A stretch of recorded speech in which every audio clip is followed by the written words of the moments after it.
A very good evening to you. This is Latika Shami from Press Legend 24.online. I welcome all my viewers. This is regarding the 19th Triennial Convention of Akhil Bharatiya Khadan Mazdoor Sangh to be held on 12th and 13th February in Nagpur. There must be many resolution is going to be passed in the interest of coal workers in the convention. The two main priorities are topics like safety and welfare of coal workers will be discussed in the convention, as well as national unity will be reflected in the rally, which is going to be organized on 12th February, and it is about 2 p.m. with representatives from various coal industries of the country. They will participate it, and the rally will start from Dr. Hedgewar Smriti Bhavan, Resham Bagh, and after passing through Krida Chowk, Medical Chowk, it will reach the convention venue Resham Bagh. This is all about Bharatiya Khadan Mazdoor Sangh. But you must be knowing that who will be present in the program, as it is described that the Minister of Mines, Government of India, Shri G. Kishan Reddy will be present as the inaugurator of the convention. Similarly, the convention will be concluded in the presence of Deputy General Secretary of Bharatiya Mazdoor Sangh, Shri Surendra Kumar Pandey, and coal industry in charge of Bharatiya Mazdoor Sangh, Shri K. Lakshma Reddy as a chief guest, and as well as 800 representatives of registered labor organization of coal industry associated with Bharatiya Mazdoor Sangh from all over the country will participate in the two-day convention. As well as on this occasion, the election of the new executive of Akhil Bharatiya Khadan Mazdoor Sangh will also be held. Simultaneously, President of Akhil Bharatiya Khadan Mazdoor Sangh, Mr. Tikeshwar Singh Rathod, and General Secretary Mr. Sudhir Gurde informed that the inaugural session will be held on 12th February at 10:30 a.m. Rally will be taken out in the afternoon. Resolutions will be passed in the interest of coal workers in the convention, and issues related to the coal industry will be discussed. The convention will conclude on 13th February at 5 p.m. Around 800 representatives of registered labor organization affiliated to Akhil Bharatiya Khadan Mazdoor Sangh from across the country Akhil will भारतीय attend the खदान convention. मजदूर संघ के So kindly see the राष्ट्रीय report अध्यक्ष of Latika Tikeshwari Shami. Singh Rathore Thank ji you. इधर पर आए हैं। वो आपको संबोधित करेंगे। उनके साथ आशीष मूर्ति जी भी है, उनके साथ जयंत आसवे जी भी। 12-13 फरवरी को डॉक्टर हेडगेवार स्मृति रेसिम बाग में संपन्न होना है, जिसमें हम श्रमिकों के मूलभूत जो समस्याएं हैं, जिसके लिए बार बार हम उठाते रहते हैं, जिसमें सीएमपीएफ के जो समस्या आज जिस रूप में ज्वलंत रूप में है आप सभी है, इस विषय पर चिकित्सा सुविधा के संबंध में और ठेका श्रमिकों के वेतन, सामाजिक सुरक्षा और उनके सीएमपीएफ के विषय पर बेहतर सुरक्षा एवं कल्याण की सुविधाएं।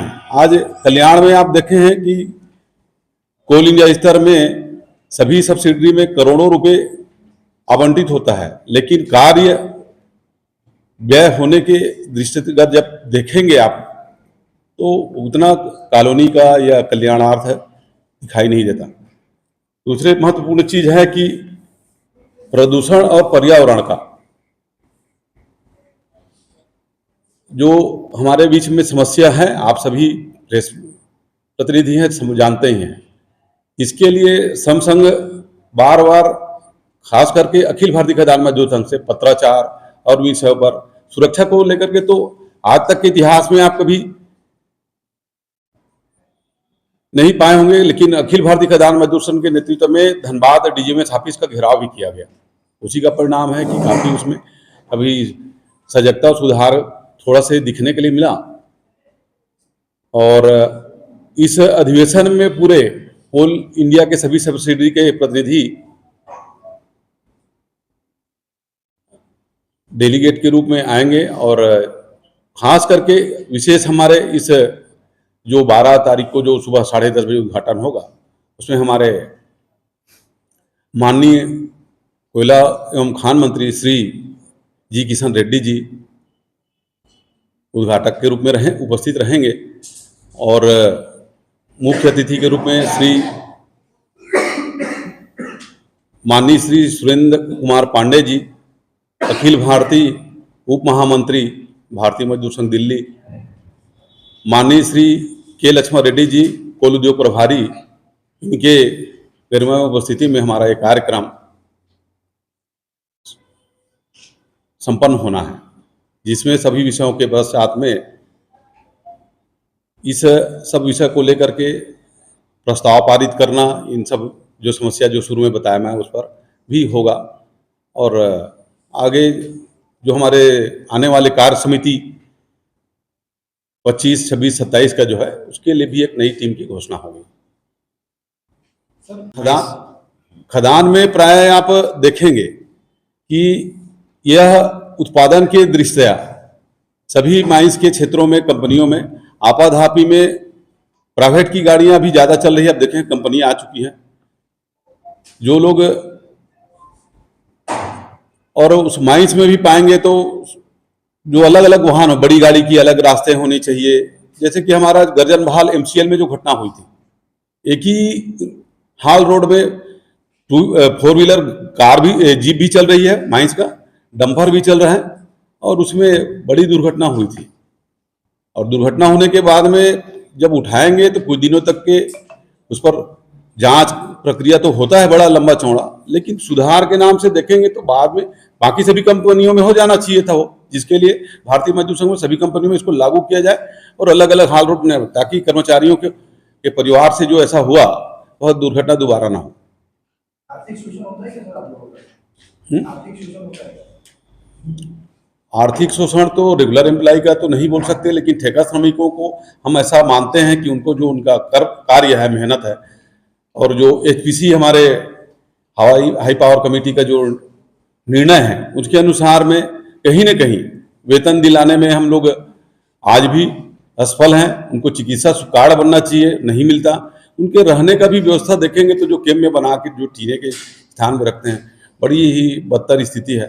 इसके लिए बार बार चिंता करके हमने इस पर किया। रहा सवाल, इसमें एक महत्वपूर्ण सफलता मिली अखिल भारतीय खदान मजदूर संघ के नेतृत्व में, वह है कि हमारे बोनस ठेका श्रमिकों को पहली बार भारतीय मजदूर संघ पिछले साल फरवरी में उसके लिए आंदोलन की रणनीति बनाई, और हमारे माननीय चेयरमैन साहब PM प्रसाद साहब ने वो संज्ञान में लेते हुए बैठक भी बुलाया अखिल भारतीय प्रतिनिधियों को भारतीय मजदूर संघ के, और उस पर उन्होंने आश्वासन दिया। और इस साल उनको पहली बार बोनस मिला, लेकिन उसमें आज भी काम करना बाकी है। काम करना यह है कि उसमें जो एक लाइन लिखा कर गया कि माइन एक्टिविटीज, हम बोलते हैं कि कोयले के क्षेत्र में काम करने वाले सभी उनको नहीं मिलता है। उसके लिए भारतीय मजदूर संघ प्रयास कर रहे हैं। अभी बहुत बड़े पैमाने पे प्राइवेटाइजेशन हो रहा है, आपका समर्थन नहीं करते? बिल्कुल नहीं। इस विषय को आशीष जी बोलेंगे। सभी को नमस्कार। बेसिकली आप लोगों को पुनः एक बार जानकारी दूंगा। अध्यक्ष महोदय टिकेश्वर जी ने आप सबको जानकारी दी है कि दिनांक 12 और 13 को हमारा कोयला महासंघ, देश के सबसे बड़े संगठन, मजदूरों का संगठन भारतीय मजदूर संघ का अंदर में जितने भी महासंघ कार्यरत है, उसमें कोयला महासंघ जो सबसे अग्रसर है, कोयला महासंघ का त्रैवार्षिक अधिवेशन संपन्न होने जा रहा है। इस अधिवेशन में लगभग 700 डेलीगेट्स आएंगे। हो गया, मैं बता रहा हूँ उसमें आप लोग जो सवाल कर रहे हैं, जिसमें विभिन्न हमने प्रपोजल रिजोल्यूशंस बनाए हैं, प्रस्ताव भी बने हैं, जिस पर चर्चा हुई।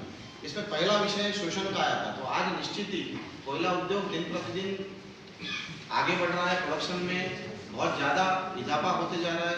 इस बार का जो कोयला उद्योग का प्रोडक्शन और प्रॉफिट था सबसे ज़्यादा देश का, अभी तक का एवर हाईएस्ट था। इस स्थिति में भी आज इस उद्योग में हमसे ज़्यादा अगर प्रोडक्शन कोई कर रहा है तो ठेका श्रमिक पर, क्योंकि हमारे एक प्रस्ताव में, एक रिजोल्यूशन में सबसे बड़ा प्रस्ताव है कि घटता मैनपावर और बढ़ता प्रोडक्शन टारगेट, तो हमारा वो भी एक प्रपोजल है। उसमें आज मैक्सिमम प्रोडक्शन जो कर रहा है ठेका श्रमिक भाई है, लेकिन आज सबसे ज़्यादा अगर शोषण किसी पे हो रहा है तो ठेका श्रमिक भाई है।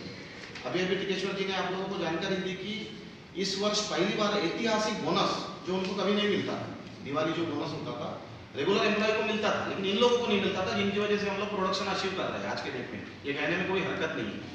तो अखिल भारतीय खदान मजदूर संघ के प्रयास से पहली बार ऐतिहासिक निर्णय हुआ, और उनके टेंडर में NIT में ही संशोधन किया गया कि उनको साल में सालाना एक बार बोनस मिलेगा।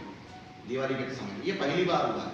दूसरा, इस बार हम लोगों को बाकी सब सुविधा थी, लेकिन सबसे ज़्यादा जोखिम भरा उद्योग होने के नाते सुरक्षा के रूप में हमारा किसी प्रकार का बीमा नहीं था, जबकि हमसे समकक्ष एक सिंगरेनी कंपनी जिसके वेजेस कोल इंडिया के अंडर में आते हैं, लेकिन स्टेट गवर्नमेंट के अंडर में, वहाँ पे रेगुलर एम्प्लॉय जो परमानेंट एम्प्लॉय है उसका अगर दुर्घटना में मृत्यु होती है तो 1 करोड़ के ऊपर का बीमा है, और ठेका श्रमिक बंद होगा तो 40 लाख का बीमा। तो वो भी ऐतिहासिक पहली बार अखिल भारतीय खदान मजदूर संघ की वजह से कोयला उद्योग में भी CIL की सभी सब्सिडरियों में लागू की गई है, जिसमें 5 बैंकें हैं, SBI और अन्य नेशनलाइज बैंक है, जिसमें सबका इंश्योरेंस कवर्ड हो चुका है। आप किसी भी ठेका श्रमिक भाई की या किसी भी रेगुलर एम्प्लॉय की मृत्यु होती है तो 1 करोड़ जीवन बीमा और 40 लाख वो भी होगा। अब इस अधिवेशन ठेका मजदूरों का 40 लाख होगा, और इस अधिवेशन को सफल बनाने के लिए चूंकि ये जिम्मेदारी WCL सब्सिडरी पे आई है, तो WCL से निकट नागपुर क्षेत्र, उमरेड क्षेत्र और वेकोली मुख्यालय के सभी कार्यकर्ता लगे हुए हैं, जिसकी पूर्ण रूप से जिम्मेदारी वेकोली समन्वय समिति जो हमारी समन्वय समिति है। अब महासंघ के अंडर में अलग अलग पंजीकृत यूनियन है, अलग अलग कंपनियां हैं, इस कंपनी की जो समन्वय समिति कोऑर्डिनेशन कमेटी है वो पूरा भार उठा रही है।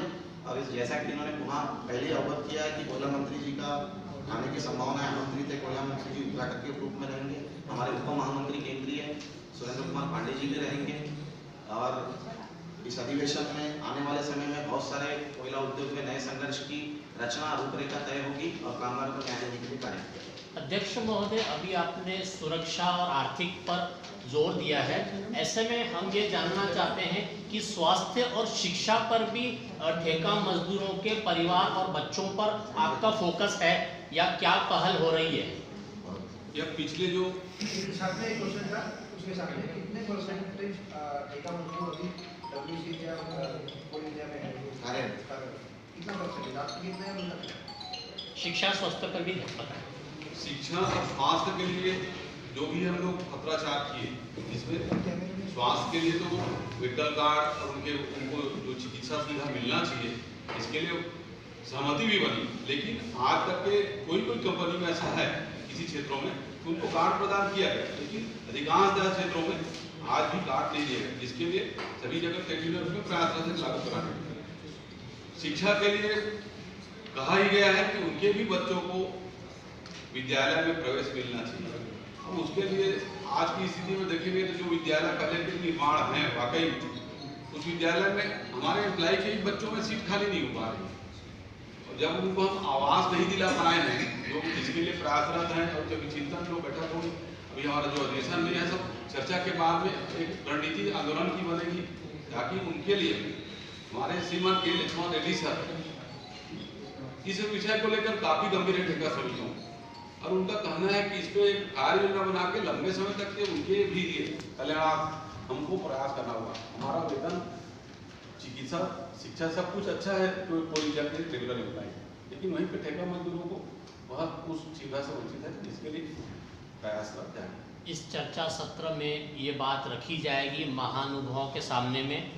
जी, कल्याणकारी गतिविधियों में ये सब चीजें रखी जाए। बहुत अच्छा सवाल किया आपने। संख्या पूछी थी, मैं मोटा मोटी बोलूंगा, इसको अप्रोक्सीमेट में लीजिए।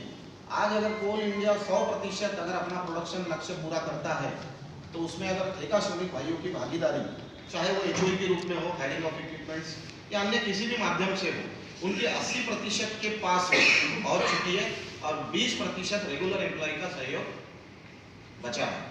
इसी अनुपात में एक समय था जब कोल इंडिया के एम्प्लॉय 5 लाख के ऊपर हुआ करते थे। आज स्थिति है कि 2,30,000, 2,25,000, 35,000 के निकटतम है, और ठेका श्रमिक भाइयों का आज भी जो स्कीम्स हमने की थी कि बायोमेट्रिक अटेंडेंस, चूंकि एग्जैक्ट कितने ठेका श्रमिक भाई काम कर रहे हैं, ये तो हमारी संघर्ष है, ये तो हमारा लड़ाई है, वो आज तक फाइंडिंग्स पूर्ण रूप से नहीं आ पा रहे, क्योंकि बिल्कुल आज भी बायोमेट्रिक की जब बात की तो रेगुलर एम्प्लॉय के ऊपर ज्यादा फोर्सफुली कर दिया गया। इसका उद्देश्य ये था कि उनसे 8 घंटा काम लिया गया। बायोमेट्रिक रहेगा तो उसका रिकॉर्ड होगा, सुबह 8 बजे वो लगाएगा, शाम को 4 बजे बंद करेगा, दूसरा ड्राइवर है। लेकिन आज भी ऐसी बहुत जगह है जिसमें उनके साथ शोषण हो रहा है, इसमें कहीं नकारा नहीं जा सकता। तो संख्या भी आज के डेट में उनकी हमसे ज्यादा है, पर रिकॉर्डेड की बात करेंगे तो हम लोग आज भी बहुत पीछे हैं। यह सब चीजों के विचार इस अधिवेशन में होने जा रहे हैं। तो लेबर कोर्ट में कुछ केसेस चल रही है, उसकी सेटलमेंट वगैरह की चर्चा होंगी क्या वहाँ पर? यूजुअली लेबर कोर्ट एक फोरम है, संघर्ष के चर्चा में जब ट्रेड यूनियन की बात होती है तो हर संघर्ष उसमें इन्वॉल्व होता है। तो अल्टीमेटली लेबर कोर्ट के अगर मान लो कोई सेंसिटिव केसेस है तो अगर वो सामने आते हैं, किसी कंपनी के कोई लाते हैं तो चर्चा जरूर होगी।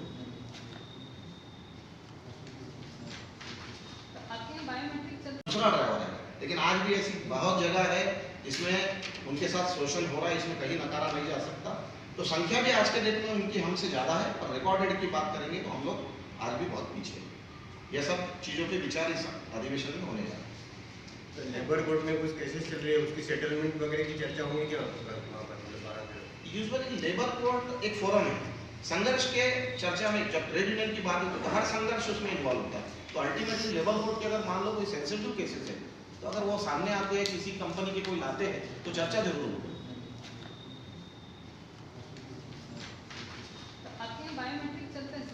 हाँ, बहुत जगह कंपनी में बायोमेट्रिक की प्रथा चालू हो चुकी है। हमारे बीच में समन्वय कोऑर्डिनेटर जयंत कासुली ने भी है, आप भी यहाँ से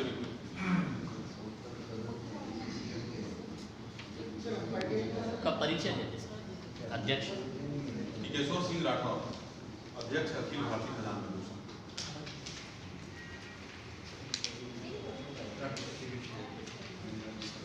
जी मैं आशीष मूर्ति, कोषाध्यक्ष, ट्रेजरर आशीष मूर्ति, ट्रेजरर अखिल भारतीय खदान मजदूर संघ। आशीष मूर्ति, MURTI। कोषाध्यक्ष लिख सकते हैं। ट्रेजरर मैंने आपको इंग्लिश में बताया, प्रेसिडेंट है ना। मराठी पत्रकार बंधू किती आहे तिथे? मराठी प्रेस म्हणजे हिंदी मराठी सगळं मिक्स आहे। सगळे मराठी आहे, सगळे आम्ही प्रेस नोट मराठीत पण आणली, हिंदीत पण आणली, इंग्लिश पण